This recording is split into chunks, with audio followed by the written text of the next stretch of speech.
जय साईं राम। आप सभी साईं भक्तों को कैसे हैं आप सब। बाबा के आशीर्वाद से आज एक अनुभव सुनाऊंगी और बहुत दिनों के बाद आज मैं दोबारा ये एक्सपीरियंस रिकॉर्ड कर पा रही हूँ। अब कई सारी चीज़ें चल रही हैं और थोड़ा टाइम पहले से भी बहुत कम मिलने लगा और भविष्य में भी अब ऐसा ही कुछ रहेगा। तो मैं अब ये मान के चल रही हूँ कि इसी रूटीन के साथ जो भी जितना भी मुझसे हो सके वो मुझे करना है। और हाँ, एक डिवोटी थी, वो मुझसे यहीं पटना की ही थी या बिहार की थी, मुझे ध्यान नहीं है, पर वो मुझसे ये कह रही थी कि उन्हें शायद कुछ कोर्ट के मैटर के लिए उन्हें किसी एडवोकेट की ज़रूरत थी। अब मैं ये चीज़ यहाँ से इसलिए अनाउंस कर रही हूँ क्योंकि यहाँ पर लिसनर्स बहुत सारे हैं, तो अगर किसी को वैसी ज़रूरत है जो वो कह रही थी, मेरे पास उनका अब नंबर नहीं है व्हाट्सएप पर। कई लोगों के मैसेज आते हैं ना, तो सेव नहीं किया होता है नंबर। तो मैं उनको अब खोज भी नहीं सकती हूँ, ये इम्पॉसिबल है खोजना, इतने सारे मैसेजेस होते हैं और मुझे याद भी नहीं है कौन सा वाला है। तो ये मैं एक तरह से बाबा से बस प्रे कर रही हूँ कि जिस इंसान को ज़रूरत है, जो मुझसे पूछ रहे थे, बाबा ये ऑडियो उन तक पहुँचा दे। और आपको लीगल हेल्प की ज़रूरत है तो आप बिल्कुल मेरा जो नंबर है और मेरी ईमेल आईडी है, आपको डिस्क्रिप्शन में भी मिल जाएगी मेरी ईमेल आईडी। नहीं तो मेरा नंबर इस वीडियो के एंड में आपको मिलेगा। जब ये वीडियो ख़त्म होता है तो फिर मेरा नंबर व्हाट्सएप का रहता है, तो आप उसके थ्रू भी कांटेक्ट कर सकते हैं। कोई थे जो आई थिंक पटना के किसी हाई कोर्ट या सिविल कोर्ट की बात कर रहे थे, मुझे ध्यान में नहीं आ रहा है। तो इसलिए मैं इसे यहीं पर अनाउंस कर दी। चलिए, अब इसके साथ एक बहुत सुंदर एक्सपीरियंस सुनाने जा रही हूँ। थोड़ा कुछ अगर आप लोग यहाँ पर आए हैं ना, तो कुछ ले कर जाइए यहाँ से। इस वीडियो में अगर आप अपना टाइम इन्वेस्ट कर रहे हैं तो कुछ ले कर जाइए, और वो ये है कि जब आपको कुछ इंट्यूशन आता है ना, तो अपने इंट्यूशन पर ध्यान दीजिए, क्योंकि हम सबके अंदर ना भगवान विराजते हैं, एक दम है, और जो उनकी शक्ति है उसका हम कल्पना भी नहीं कर सकते। ठीक है। तो जब बहुत विपरीत परिस्थिति अगर कभी होने वाली रहती है, तो कभी जो आपने कुछ अच्छा किया होगा ना, या कभी आपने दिल से अगर ये कह लीजिए कि एक नमस्कार भी किया होगा ना, तो वो जरूर बचाने आते हैं। ये जो डिवोटी थी ना, इनकी शादी की बात चल रही थी। हाँ। और इनके ना पहले कई सारे जो है मतलब रिश्ते वो टूट गए थे। टूट नहीं गए थे इन द सेंस कि कोई पसंद नहीं कर रहा था, मतलब किसी ना किसी कारण से। कहीं ऐसा है कि लोग चाह रहे थे कि जॉब छुड़वा ले, और इनकी गवर्नमेंट जॉब थी तो ये छोड़ना भी नहीं चाहती थी। क्यों छोड़ेंगी, गवर्नमेंट रहे या प्राइवेट रहे, भाई मेहनत करा है। और ये जॉब के साथ मतलब ये रहना चाहती थी, उतना ये नहीं कर पाती। कुछ जगह पर फैमिली की सोच बहुत ख़राब थी, जो इनसे मैच नहीं कर पाती। इन लोगों का थोड़ा ब्रॉड सोच था, या कोई ना कोई ऐसा कारण हो रहा था, उम्र बीत रही थी, शादी नहीं हो पा रही थी। उसके बाद ना ये मतलब बहुत रोती भी थी, और एक टाइम आया जब ये कॉम्प्रोमाइज़ करने को भी तैयार थी, जो बोलेगा वो कर लेंगे, नौकरी भी छोड़ देंगे। तो फिर इनके पेरेंट्स ने ही इनको तब समझाया कि नहीं नहीं, इस तरह से भी मत करो, हड़बड़ाओ मत, तुम बहुत अच्छी हो, तुम्हें मिलेगा। कभी कभी देरी होती है, कोई बात नहीं। अब ये उन दिनों का बात है जब ये देख रही थी ना कि ये बहुत परेशान चल रही थी, बहुत ज़्यादा। और ना मतलब आप ये मान लीजिए कि यही शादी के कारण जो टूट जा रही थी, हो ही नहीं पा रही थी। एक दिन ये सपने में क्या देखती है ना कि एक बूढ़ा सा व्यक्ति है जो आता है, इनका हाथ पकड़ता है और इनकी ना एक पौधे के साथ शादी करवा देता है। और ये चीज़ ये सपने में देखती है और इन्हें कुछ समझ में नहीं आता है कि ये क्या हो रहा है। और आप यकीन मानिएगा, जिस दिन ये चीज़ हुई ना, उसके बाद एक बहुत अच्छा रिश्ता आया इनके लिए। तो ये बहुत खुश हो गई और ये सोचने लगी कि क्या था उस सपने से इनका लेना देना, जो ऐसा होना शुरू हो गया। ठीक है, कुछ तो था जो इन्हें बहुत अच्छा लगा वो सपने में, कि ऐसा कुछ हुआ है। और उसके बाद जो है इनकी जो है फिर मतलब शादी जो है उसकी बात आगे चलने लगी। लड़का भी बहुत अच्छा, सब कुछ बहुत अच्छा लगने लगा। तो ये ना उस जो सपने में आया हुआ वो जो पंडित था, ये बहुत खुश थी और ये चाह रही थी कि कहाँ वो है जो मतलब ना कि वही इनकी शादी करवाते। ये अब उस पंडित को खोजती थी, अपने ऑफिस से घर, घर से ऑफिस, या कोई भी मंदिर का सुनती ना, ये नोटिस करती थी, क्योंकि ना वही उन्हीं के सपने में आकर किसी पूजा कराने के बाद ये इतना अच्छा रिश्ता इनके लाइफ में आया। अब होता ये है ना कि जो लड़के वाले थे उनके घर पर ना किसी की रिसेंटली डेथ हुई थी, तो उन लोगों ने मतलब ये कहा था कि क्योंकि वो क्लोज रिलेटिव थे, तो वो 1 साल के बाद शादी करना चाहते थे। ठीक है। तो फिर यही था कि हम बीच में इंगेजमेंट करा देंगे और उसके बाद जो है शादी होगी। तो इंगेजमेंट का डेट फिक्स हो गया, शॉपिंग वगैरह भी शुरू हो गई और मतलब आप ये मानिए कि कृपा अपने मालिक की इतनी कि अब इनको ना उस बाबा के जो है वो सपने आने शुरू हो गए। अब मैं बाबा इसलिए बता रही हूँ कि आप लोग समझ रहे हैं। अब मैं इसको सस्पेंस क्यों ही रखूं। तो वो जो बूढ़ा मनुष्य था ना, वो बाबा थे हमारे, जो इनके सपने में आते थे, समय समय पर आते थे, ठीक है। और जो चीज़ ये थोड़ा बहुत देखती थी ना, उसी से जुड़ा हुआ कोई ना कोई चीज़ इनके लाइफ में होता था। पर ये अब तक समझ नहीं पा रही थी कि ये कौन है या क्या है। वही बात है कि कब बाबा को आना है ये हम में से किसी को नहीं पता, पर उनका टाइम बहुत परफेक्ट होता है। अब सब कुछ बहुत अच्छा था। और ऐसा होता ना कि जैसे एक एग्जाम्पल दे रही हूँ, जिस दिन इन्होंने सपने में देखा ना कि वो आकर इनको एक डब्बा पकड़ा कर जा रहे हैं, उस दिन इनका एक ऑर्डर आ गया जो आने वाला था। पर ये डाउट में थी कि ये उस दिन आएगा या नहीं। इन्हें ज़रूरत थी कि वो उसी दिन आए। जैसे आप ये मान लीजिए कि कोई स्पेशल डे होता है ना, उस दिन हमें वो चीज़ चाहिए, तो वो चीज़ आ गई इनके पास। तो इन्हें अब लगने लगा कि ये जो आ रहे हैं ना मेरे सपने में, ये कोई नॉर्मल इंसान नहीं है, ये कुछ है। और ये उनको मतलब उनकी ना बिना बाबा का नाम जाने बाबा की भक्ति करनी शुरू कर दी। ये चीज़ होने लगा इनके साथ। अब देखिए क्या होता है कि धीरे धीरे करके इनके एंगेजमेंट का टाइम आने वाला था। उसी के पहले इनके लाइफ में बाबा साक्षात तरीके से आते ही इन्होंने अपने किसी कलीग को बताया। तो जब उन्होंने ये चीज़ सुना ना, तो उन्होंने ना इनको बाबा की एक फ़ोटो दिखाई और एक ऐसी फ़ोटो दिखाई जो मैंने लास्ट एक्सपीरियंस में नहीं लगाई है। बाबा की एकदम फेस वाली जागृत टाइप की फ़ोटो, लगता है कि एकदम साक्षात बाबा हैं। हो सकेगा तो मैं इस वाले के थंबनेल में भी लगा दूंगी। तो एकदम वैसी फ़ोटो दिखाई, जो बाबा की फेस वाली फ़ोटो नहीं है, दाढ़ी वाली, वो। तो वो देखते ही ना मतलब इनको ना एक अटैचमेंट सा लगा और इन्हें लगा कि हो ना हो ये वही है। एकदम मतलब दिल कहता है ना कि हाँ वही है, दिमाग कहता है कि कैसे पता तेरे को वही है कि कौन है। पर दिल की सुनी इन्होंने और बाबा का मतलब नाम लेना शुरू कर दिया। अब क्या होता है कि जिस दिन एंगेजमेंट वाला दिन आता है, अब तक तो सब कुछ बहुत अच्छा हुआ था। पर एंगेजमेंट वाला दिन जब आता है तो ये क्या देखती हैं कि वो जो जिससे इनकी शादी होने वाली है ना, उस इंसान से ना बाबा इनको अलग करके और खड़ा कर देते हैं सामने दूर। और ना थोड़ी देर के बाद तब बाबा जो है वो इनका हाथ उनके हाथ पे देते हैं। ये चीज़ देखकर ये बड़ा घबरा गई कि ये मैंने क्या देख लिया, कि मतलब ये क्या हुआ आज एंगेजमेंट वाले दिन। अब इनको चिंता होने लगी एंगेजमेंट होगा नहीं होगा क्या होगा। अब एंगेजमेंट जिस दिन था उस दिन सुबह सुबह इनके एक फ्रेंड का फ़ोन आया कि मतलब कि तुम बस थोड़ी देर के लिए बाहर आओ, जो कैफेटेरिया या जहाँ पे भी इनको बुला बोला बस थोड़ी देर के लिए आओ, हम मिलेंगे। फिर क्योंकि इनके फ्रेंड जो थे वो इनको कुछ गिफ्ट वगैरह भी देना चाहते थे और थोड़ा मिलना चाहते थे। उसके बाद इनको तैयार भी होना था शाम में। तो इनके फ्रेंड्स लोग इनके एंगेजमेंट के लिए खास आए थे। तो ये लोगों ने तय किया था कि हम बस थोड़ी देर, होता है ना 15-20 मिनट मिल लेंगे घर पे, मतलब बहुत सारी फैमिली थी तो सोचा कि चलो मिल लेंगे। और एक दोस्त जो है वो गाड़ी लेकर आ गया, ये लोग कैफेटेरिया चले गए।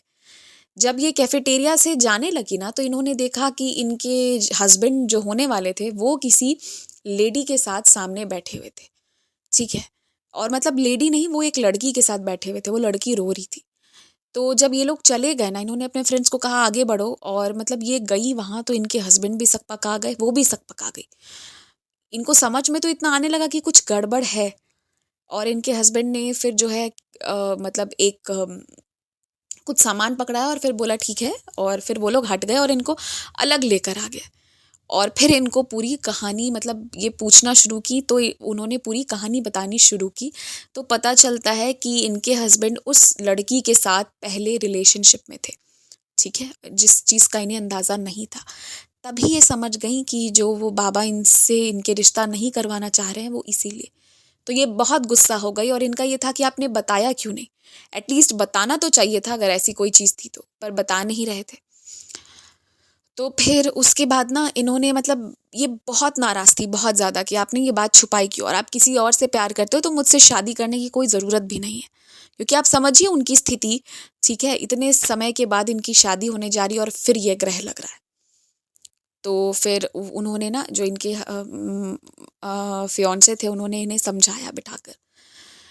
और आ, सुनकर हैरानी होगी कि उन्होंने ये बताया कि ये जो लड़की थी ना, जिसको इसका सामान लौटा रहा था, ये इसने जो दिया था वो लौटा रहा था, जो भी गिफ्ट था।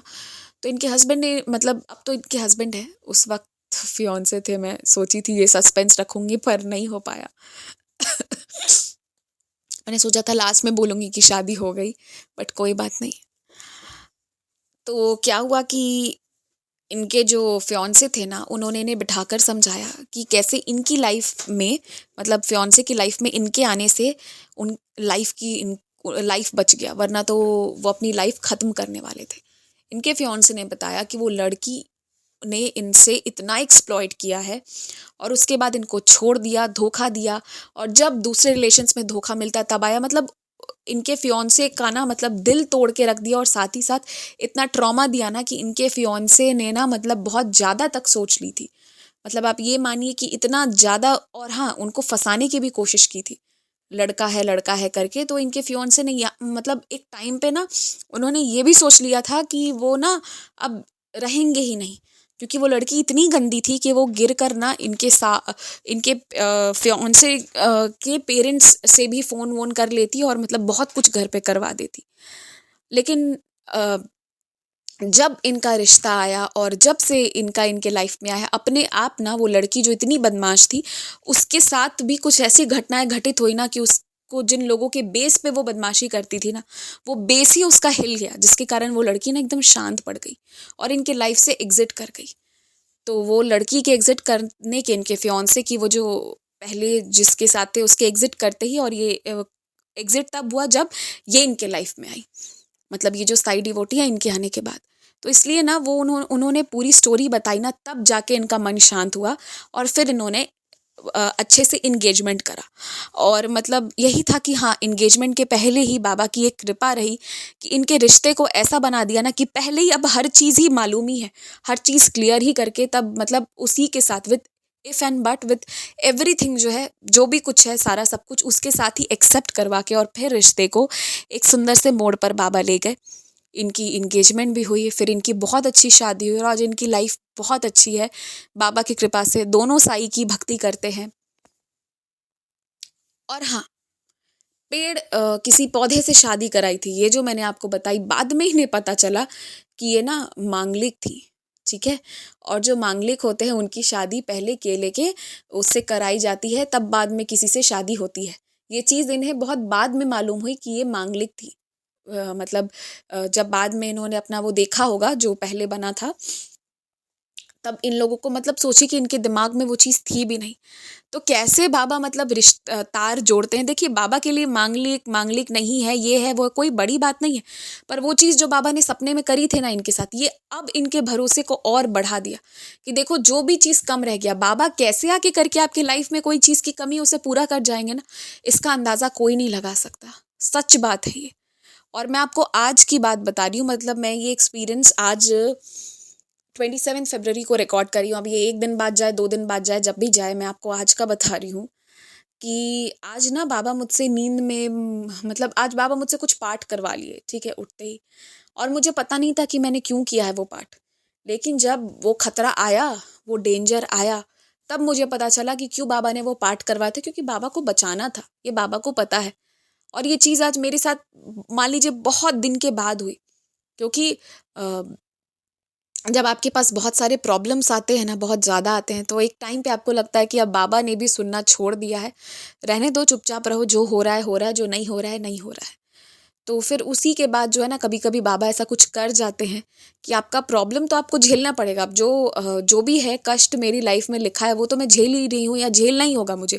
पर हाँ, बाबा के आने से ये होता है कि हम जो हैं वो थोड़ा उसको वो थोड़ा कम हो जाता है, या हमें शक्ति मिल जाती है कि हम उस चीज़ को गो थ्रू कर पाए। तो बस यही बात है। और पता है, इस एक्सपीरियंस से ये लेकर जाइए कि आपके लाइफ में कोई चीज़ कम है तो उससे बाबा आज नहीं तो कल सही समय आने पर ज़रूर पूरा करेंगे। मुझे पता है, मुझसे बहुत लोग पूछते हैं कि रोज़ यही कहती हूँ, आज नहीं तो कल, पर कब आएगा वो। तो बस जब सही समय होगा, वो बाबा ही जानते हैं। आपको लगता होगा मैं यहाँ से बहुत प्यार से, बहुत अच्छे से, बहुत आराम से एक्सपीरियंस सुना रही हूँ, तो सब कुछ बहुत अच्छा, एकदम कृपा तो ऐसी है कि जो छू दो वो सोना बन जाए। पर नहीं, चैलेंजेस मेरी लाइफ में भी हैं, बहुत ज़्यादा, बहुत सारे चैलेंजेस हैं, बहुत तरह के चैलेंजेस हैं। पर फिर बाबा की कृपा से ना हम उन चीज़ों से बहुत कुछ सीख पाते हैं, बहुत कुछ सीखने को मिलता है। वो भी उनकी मेहरबानी है। मेहरबानी मानिए, कभी कभी गुस्सा भी आता है, लगता है कि हम क्यों करें, हम पूजा पाठ भी क्यों करें। और ये चीज़ मेरे साथ भी होती है, ऐसा नहीं है। लेकिन ये एक्सपीरियंस सुनाती ही इसीलिए हूँ आप सबको कि मेरा विश्वास भी बाबा पे बना रहे, आप सबका विश्वास भी बना रहे। और हाँ, स्पिरिचुअली स्ट्रांग होना आज के टाइम पर बहुत ज़रूरी है, क्योंकि जिनके पास वो नहीं है ना, फिर वो इंसान ना थोड़ा सा गिरता है तो वो पूरा ही बिखर जाता है। इसलिए हमारा भगवान पे भरोसा होना बहुत बहुत बहुत ज़रूरी है। इसी के साथ जय साईं राम, टेक केयर। और मैंने पहले भी कहा था, अभी भी फिर से याद दिला रही हूँ कि जिन्होंने भी वो जो कोर्ट के लिए मांगा था ना नंबर, किसी को एडवोकेट की ज़रूरत थी पटना या बिहार में, जिन्हें पटना के लिए चाहिए था, तो वो प्लीज़ मुझसे आके बोल सकते हैं। शायद हाई कोर्ट के लिए मांगा था, तो वो प्लीज़ दोबारा मुझे मैसेज करिएगा, आपका नंबर गुम हो चुका है। और आप लोग मैसेज करते हैं तो प्लीज़ थोड़ा डिसअपियरिंग ऑफ कर दिया करें, क्योंकि मैं पिछले शायद 8-10 दिनों से मैं व्हाट्सएप भी नहीं देख रही हूँ। मुझे खुद नहीं पता मुझे क्या हुआ। एक्चुअली बहुत सारी चीज़ें हुई और मैं आपको फैक्ट बता रही हूँ। मेरे ना मतलब मुझे बहुत ज़्यादा, जिसे कहते हैं ना, दुःख, कुछ चीज़ों का बहुत, ये किसी और ने नहीं करी है, ये कुछ पर्सनल चीज़ें हैं। तो मुझे ना उस चीज़ का इतना ज़्यादा दुःख ना, इतना ज़्यादा पेन, इतना मतलब जिसे कहते हैं ना with a very heavy heart. आपने देखा होगा कि मैं पिछले कुछ दिनों से कोई भी चीज़ दिल लगाकर नहीं कर रही हूँ यहाँ पर, ये मुझे भी पता है। अब मैं दोबारा कोशिश कर रही हूँ कि मैं पहले की तरह अच्छे से करूँ, पर कुछ चीज़ों ने बहुत, मतलब कहते हैं ना, बहुत गहरा दुःख, वो गहरे दुःख, तो उसके कारण ना मतलब मैं भी बहुत मन से कुछ चीज़ें नहीं कर पा रही थी, अ, कोई चीज़ भी नहीं। तो ये चीज़ मेरे साथ भी बहुत दिनों से हुई, लेकिन फिर लगता है कि हाँ, बाबा हैं, बाबा की कृपा रहेगी तो हम सबका अच्छा होगा ही। आज जो भी हो रहा है अच्छे के लिए हो रहा है, और आगे भी जो भी होगा वो अच्छे के लिए होगा, but each day is making us stronger and better, ये बात तो फॉर श्योर है। और उसके साथ सबसे बड़ी बात ये है कि आगे बढ़ना और मेहनत करते रहना है, तो अपना दिन फिर ज़रूर आएगा, उसे आने से कोई रोक नहीं सकता। इसी के साथ जय साईं राम, आप सबके बेस्ट विशेस की ज़रूरत है। जय साईं राम। अगर आप भी हमारे साथ अपना कोई अनुभव साझा करना चाहते हैं, या फिर कोई भी सवाल पूछना चाहते हैं, या कुछ भी मैसेज करना चाहते हैं, तो आप हमसे इंस्टाग्राम, ईमेल आईडी और व्हाट्सएप के थ्रू जुड़ सकते हैं। हमारी ईमेल आईडी है बंदे हैं हम sai@gmail.com। स्क्रीन पर ईमेल आईडी मेंशन की गई है। आप सबसे ये रिक्वेस्ट है कि काइंडली करेक्ट स्पेलिंग चेक कर लें। हमारी ईमेल आईडी में बंदे हैं हम में डबल ए है। प्लीज़ करेक्ट स्पेलिंग पर मेल करें, वरना आप किसी और जगह भेज देंगे एंड वो हम तक नहीं पहुंच पाएगी। ऑल्सो अगर आप हमें मेल करते हैं तो विदिन 5 डेज़ आपको रिप्लाई भी दे दिया जाता है। अगर उस दौरान रिप्लाई नहीं आता है तो काइंडली करेक्ट आईडी पर वापस मेल भेजें। अगर आप व्हाट्सएप के माध्यम से जुड़ना चाहते हैं तो हमारा व्हाट्सएप नंबर है 6206008273। आप सबसे रिक्वेस्ट है कि प्लीज़ मैसेज करें, और ऑडियो भी आप भेज सकते हैं, पर कृपया कॉल ना करें। कॉल पिक नहीं की जाएगी, और ना ही कॉल पर बात करने का रिक्वेस्ट डालें। आप अपने मैसेज भेज दें, आपको हम अपने टाइम के हिसाब से रिप्लाई कर देंगे। आप चाहें तो इंस्टाग्राम के थ्रू भी हमारे साथ कनेक्ट हो सकते हैं, साई चिल्ड्रन के माध्यम से, जिसका स्क्रीनशॉट आपकी स्क्रीन पर शो हो रहा होगा। इसके थ्रू आप इंस्टाग्राम पर जुड़कर भी अपने अनुभव, अपने क्वेश्चंस कुछ भी हों, शेयर कर सकते हैं। जो भी है, आप अपनी भावनाओं को ज़रूर शेयर करें। एंड बस Jai Sai Ram, stay blessed, take care. Baba आपको बहुत सी खुशियाँ दें।